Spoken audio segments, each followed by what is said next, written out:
Welcome to the Die Bongos channel. If you haven't been on here before, this is the one-stop shop for the music of the great Die Bongos and the literature of the reasonably great Derry Heald.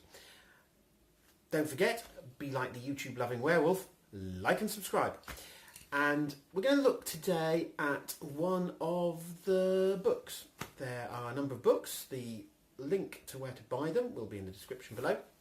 But this is one of the videos looking at one of the books. If you're looking for the music, hey, it'll be along in a second. Probably somewhere on YouTube, over there, I can't remember where, it'll say, people who like this video were also mildly interested in, and then it'll have something for the music. Anyway, I need you to choose for me which book we're going to talk about today. So, make your choice. Da-dum, da-dum, dum, da-dum, dum. Da-dum, da-dum, da-dum, dum, da-dum, dum.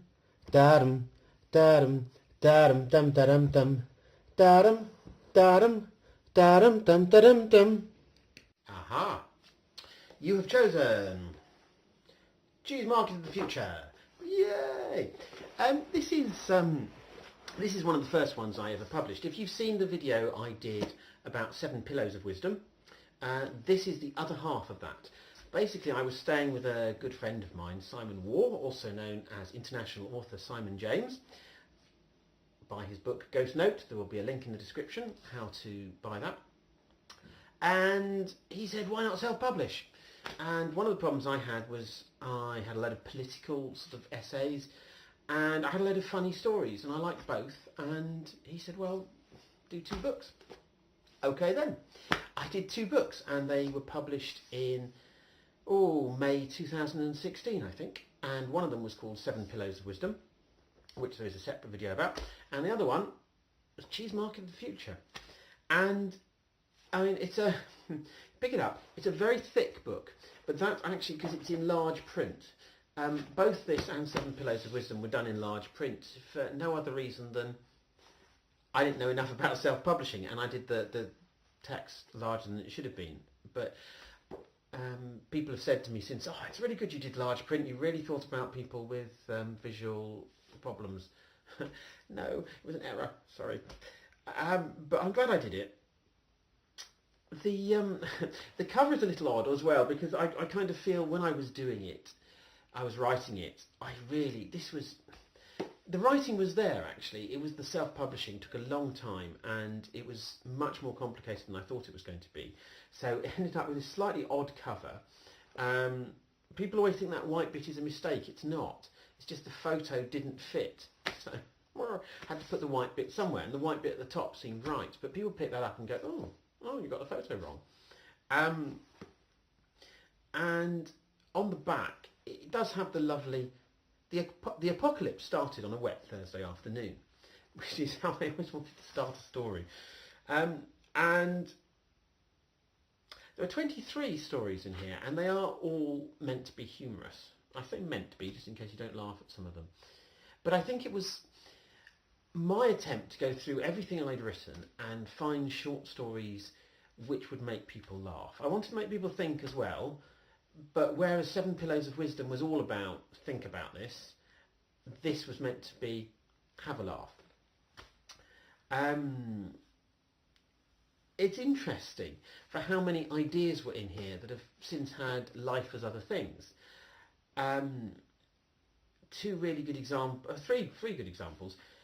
England Land, that chapter is about a teenager visiting a couple from Manchester who've retired to Llanrwst in North Wales, and to try and boost tourism they've decided to open a theme park based on England called England Land, so that people from England can come to Wales and be in Wales but without the inconvenience of having to do anything connected to Wales.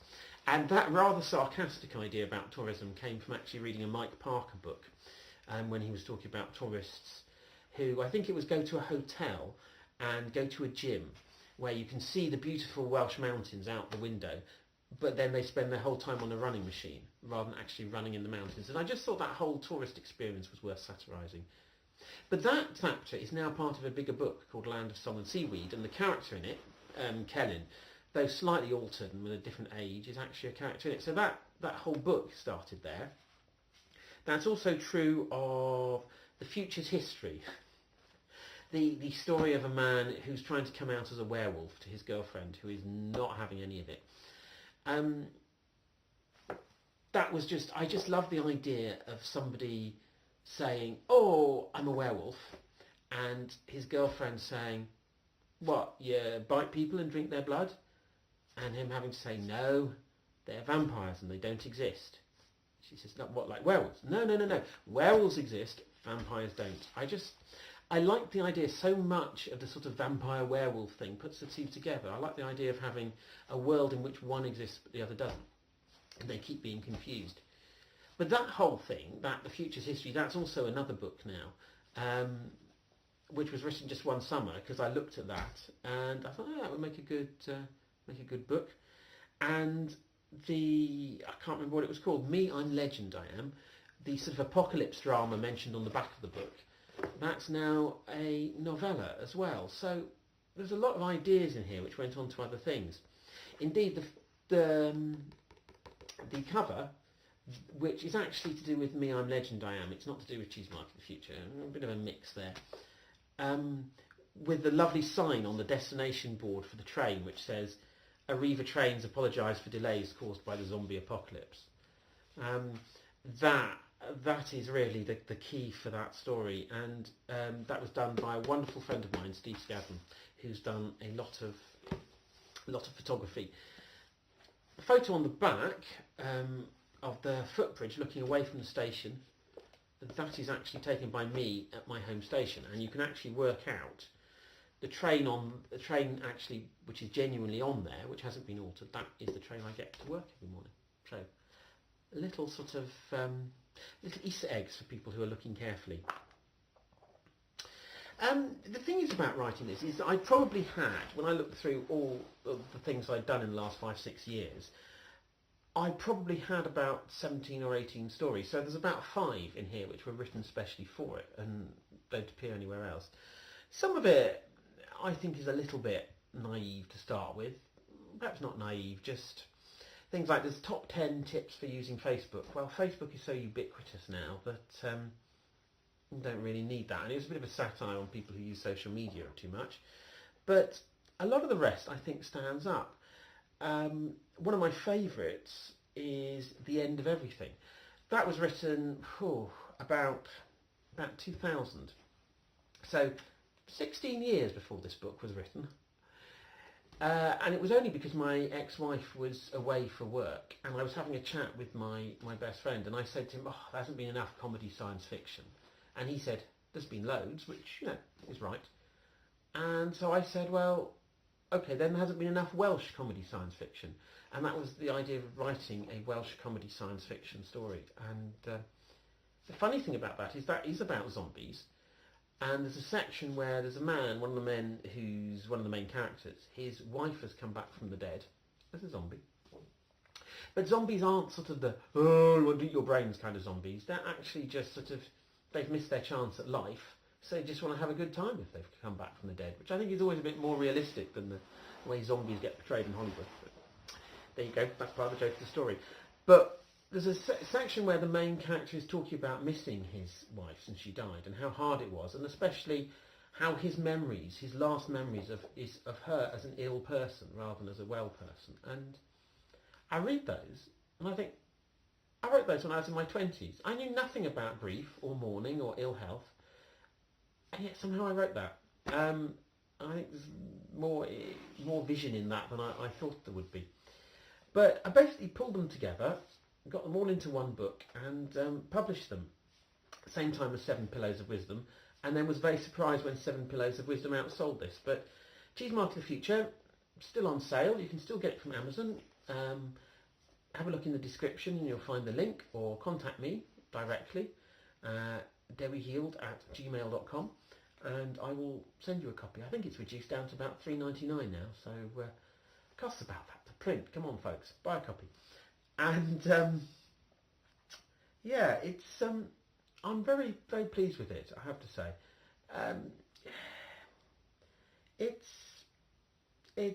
it's got a lot of sort of quite interesting ideas in it. A lot of it's quite sci-fi based, just because those were some of the sort of things I wanted to make fun of, really. But some of it's quite normal. What makes this different from Seven Pillows of Wisdom is I have performed this. I've been to spoken word events and I've actually read from it. Denial is the best moisturiser is the one I've read most often. That goes down very well. So I am proud of this. I like to think I'll redo the cover sometime.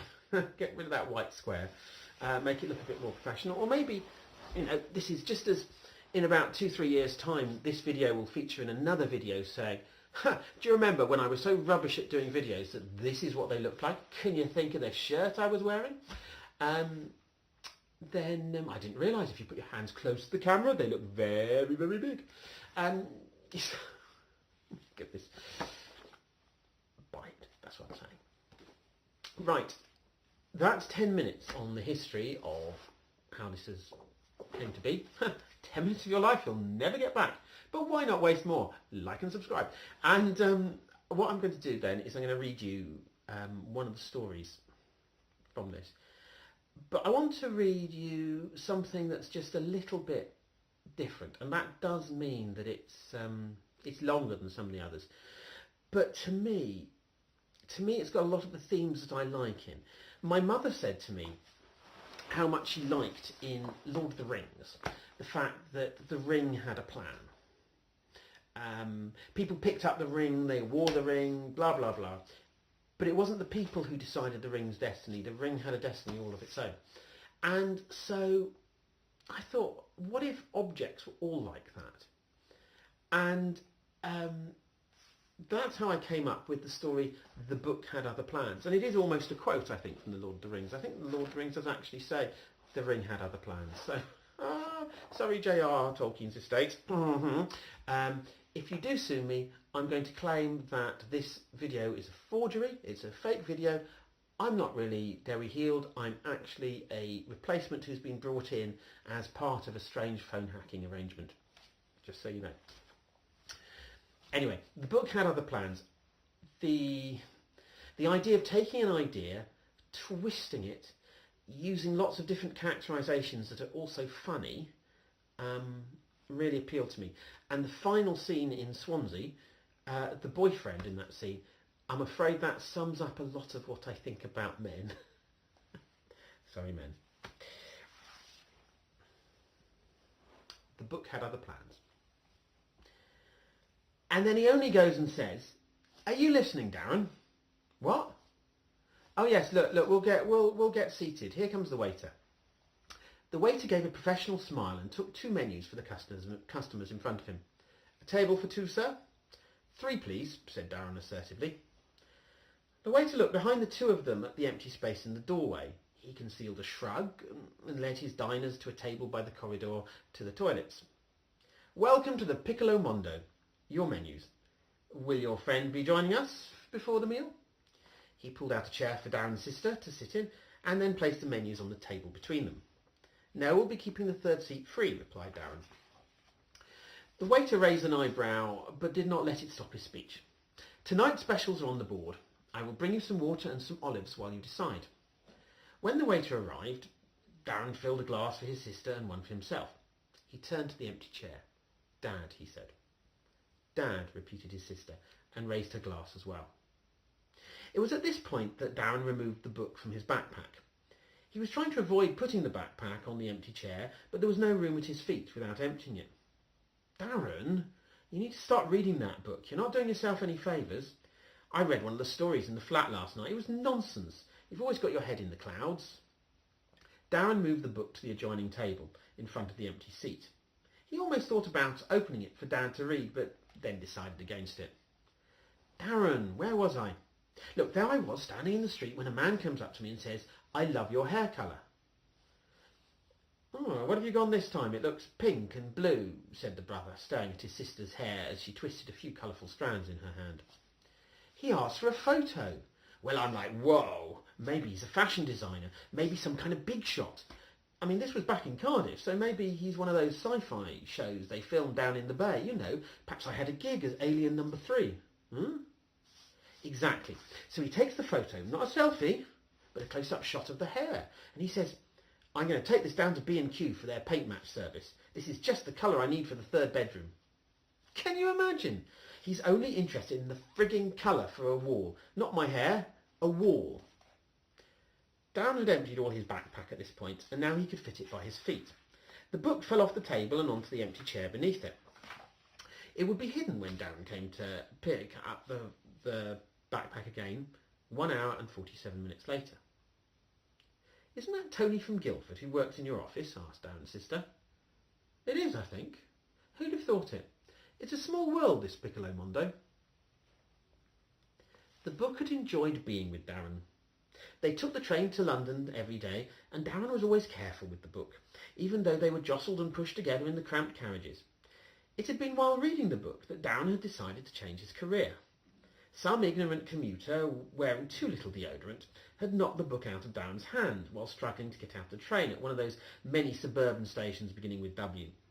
Darren had reached down to pick the book up, of course, and sworn softly under his breath, but it was at that moment that he also realised how much he hated the 5:20. He took out his phone and searched for some recruitment sites. It was a bold move, but it was also a move that the book knew meant that their time together was coming to an end. Sophia was the book's next person. She picked up the book from the empty seat in the restaurant and asked the waiter if he had an address for the two people who had been there. The man was the waiter. The book never needed to know the names of anyone else.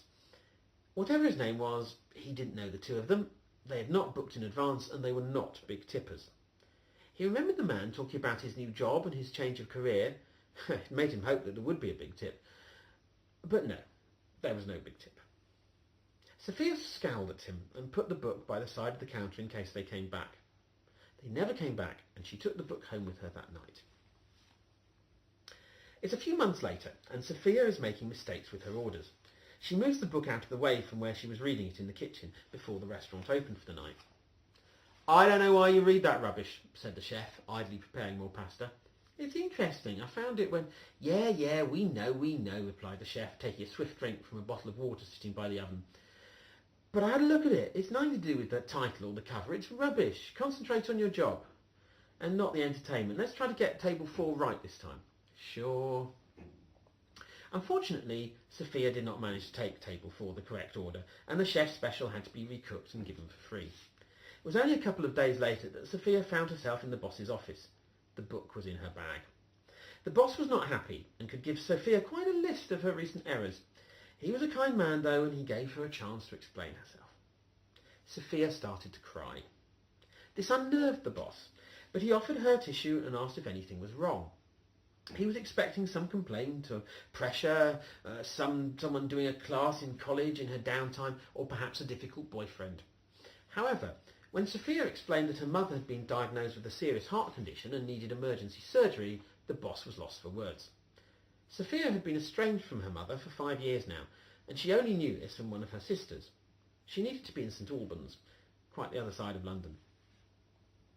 The boss told her to take as long as she needed, and that her job would be waiting for her on her return. Now it was Sophia's turn to be surprised. She had not imagined that an employer would be so understanding. She thanked him too much really, clutched her bag to her side and marched off back to the station. The book had enjoyed being with Sophia, but the book had no intention of going to St Albans. The book had other plans. Sophia had made a resolution to make amends with her mother and return to her family. The book was moving on too. There was no more sitting on the bus going to college or going to the restaurant. Martha picked up the book from the empty seat on the train. She looked around the carriage and wondered if she could find the person who had left it there. The carriage was deserted now, so she thought that she would take it to lost property. The trouble was that it was a quick turnaround for the train heading out to Swansea. Someone would surely know that there was a book there, because it was special to them, surely. There was no dedication in the front, no darling Amanda to celebrate 30 years of love and passion, and so Martha thought probably it wasn't special. She put it on the trolley and continued to place reservation markers on the back of the train seats. It was 47 minutes later that the ticket collector asked her, "What's that book you got then?" They were standing in the corridor between coaches E and F. The train had been so crowded on leaving Paddington that Martha had left the trolley between carriages and the ticket collector had not been able to progress far. They both had nodded at the phrase, leave it until after Reading, and now Martha was reading at Reading. I thought you liked those e-book things anyway, romances and whatnot on Kindle, added the ticket inspector. Martha shrugged. I do, she said, but I found this one on the train. Thought I'd give it in, but, it's not all bad. What's it about then, another romance thing? Short stories. It's good if you don't like concentrating for long. Oh. How are the kids?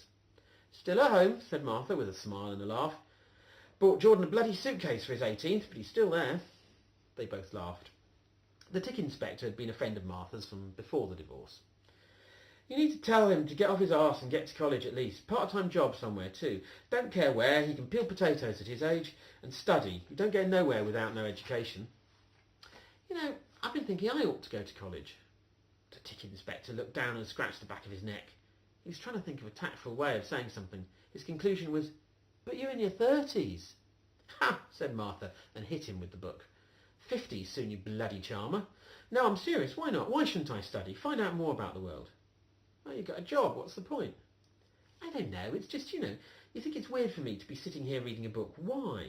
Sure, I haven't read anything serious in a long while, but why not? Maybe I can read it when you're done and it'll inspire me. Or is it all 50 Shades of Grey? Definitely not. Definitely not read it, or definitely not 50 Shades. Excuse me, mate, when are we going to Swindon? That was the sound of a traveller disturbing them, and it meant time for the ticket inspector to check and sell tickets, and time for Martha to put the book into the trolley and go and sell coffee and mini cheddars to people stressed from a day out in London. The book was only travelling with Martha briefly.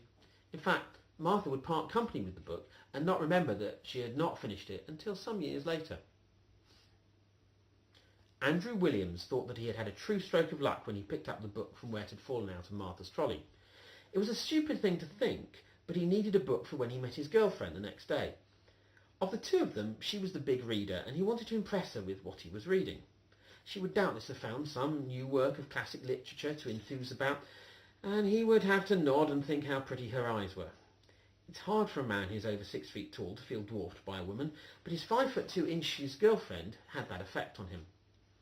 When she invited him to a bookshop, he was slightly thrown, and when she explained that it was a book signing by a famous modern author, well, all he knew was he ought to have a copy of the man's book to sign. Andrew had enthusiasm, and Andrew had love, but he didn't have motivation. Monday's worrying became Tuesday's concern, and Tuesday's concern became Wednesday's mild panic. Wednesday's mild panic became Thursday's inability to think straight, and Thursday's inability to think straight became Friday's preference for putting difficult things at the back of his mind.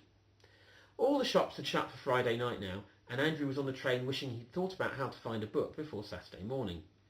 He had none in the house, other than histories of the FA Cup and a book about trains that his father had given him. He fully expected his girlfriend to inform him that the next day that the commemorations of the Easter Rising of 1916 in Dublin were incorrectly timed, since in 1916 Ireland had operated on a different time zone to the rest of the UK. That was the sort of random thing that she knew, and he loved her for it. But he would at least have a book for the book signing now. Andrew picked up the book with such thanks. At first he thought that he ought to offer it to the woman whose trolley it had fallen from. Andrew was not a thief by nature, but sometimes love makes us the worst possible person that we can be. Sometimes we call this going to extraordinary lengths for love, when we are trying to be romantic about things like stealing a book that someone's dropped. When Andrew left the train, his girlfriend was waiting on the platform for him and enveloped him in the kind of hug that says, "I missed you," in the most warm and comforting way. Andrew was no longer panicking, though. Andrew had a plan. The book had a plan, of course. Everything was glorious from that moment on. Andrew and his girlfriend made up for lost time in every way possible, and they were still in bed and giggling like mad teenagers when they realised the book signing would soon be starting. They laughed as they ran around the flat, trying to find clothes that they had discarded so hastily the night before. The shower was running and they both jumped under the water, pausing only for Andrew to place some soap suds on his girlfriend's nose and then blow the bubble away. There were things that Andrew felt confident about. They headed out to the high street hand in hand. Their footfall on the hill down into town was a little unsteady as they were both moving a little too fast. Andrew swung a plastic bag with his free hand, and in it was the book. "I can't believe he's really here. This city, our city," she was saying. Andrew smiled back and swung her hand even harder. They were a couple made of smiles and giggles that morning. The bookshop was only down the hill, past the hotel, over the main road and 2 streets past the indoor market. They had been to a poetry reading there before, and they often stopped in for coffee in the cafe. Now the shop had book signing today on a chalkboard outside, and there was a small queue of people jostling to see the famous author inside. "It really is him," said Andrew's girlfriend, with the nerves of a teenager who had seen a favourite rock star. She squeezed Andrew's hand excitedly. They queued solemnly. It almost seemed wrong if people had spoken at that moment. The shop was a mixture of the normal retail sounds of a Saturday mixed with the excited hum of people holding books to be signed. They might also have thought of a question for the author to answer. Andrew's girlfriend went before him. He did not hear what she said, but she smiled and nodded at the author as she talked to him. When he had signed her book, she gave Andrew a wink as she moved away. Andrew presented the author with the book. "What is this?" he asked. Andrew was lost for words in front of someone he didn't know. "I got this book, it's Cheese Market of the Future? What the hell does that mean?" I don't know. I thought it was... I wouldn't write anything like that. What is it, economics or some dull crap? Do you have one of my books to sign?" "No, Well, £10.99 for one from the pile and I'll sign it." Andrew looked around, and he could see his girlfriend watching him, probably thinking that he was asking some great question about where the author found his inspiration. He tried to hand over the money without his girlfriend seeing what he was doing. The author whistled through his teeth. "The stuff I have to put up with. Here's your autographed copy. Have a nice day." Andrew started to walk away and head towards his partner. He felt relieved. It was like an ordeal finally over. "Oi, you! Tall guy!" came the shout of a famous voice. "You forgot your cheese book!" Andrew ignored the shouts, and soon the next person in line had taken his place, and the book was discarded to one side, almost signed by the wrong author. Andrew and his girlfriend left discussed what the great man had said and how lucky Andrew had been to have so long with him.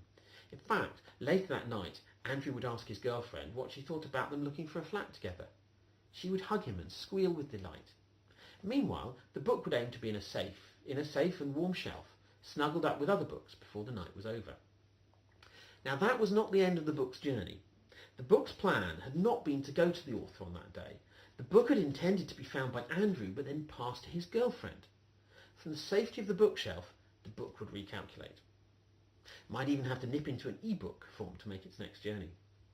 So the next time someone picks up something called Cheese Market of the Future, they are not borrowing the book. The book is borrowing them. The book had other plans. Sorry, that was about 15 minutes. Normally these readings I try to do 10. But I think it's worth it for a little bit of an extension. There's so much in that book, that story, that's relevant. The third seat in the restaurant in Woking comes from when I first had dinner with my brother after our father had died, and we accidentally sat at a table with 3 seats. But we'd been there with our dad some years before, and I did think he was sitting there with us. So that's where that story comes from. But there are lots of little bits in that which are to do with things that happened to me. But I love that idea. And I hope you guess sort of fairly well into it that the book's going to be called Cheese Market of the Future, and it's going to be the book you're holding on to. So there you go. I love that story, if that doesn't sound too arrogant and full of myself. But why not read the other 22 as well? You can read them all, Cheese Market of the Future. The link is in the description. Don't forget to be like the YouTube loving werewolf, like and subscribe, and I will see you next time we're talking about some weird books. Bye.